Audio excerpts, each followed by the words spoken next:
Hi mga beshi!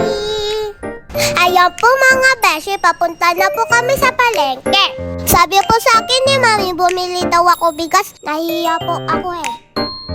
Ayan po, bumili na po kami ni Mami sa loob ng palengke. Bago po kami umuwi, nagpapili po ako kay Mami ng buko juice.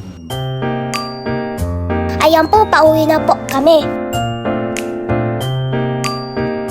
Pag-uwi po namin, nagluto po agad si Mami. Wow! Sinigang na baboy, my favorite. Gala time! Mga bandang hapon po, pumunta po kami sa Baliwag.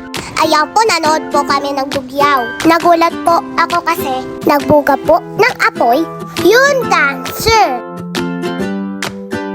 Nagpaagaw pa po silang candy. Ayan po, ang gagaling po ng musiko.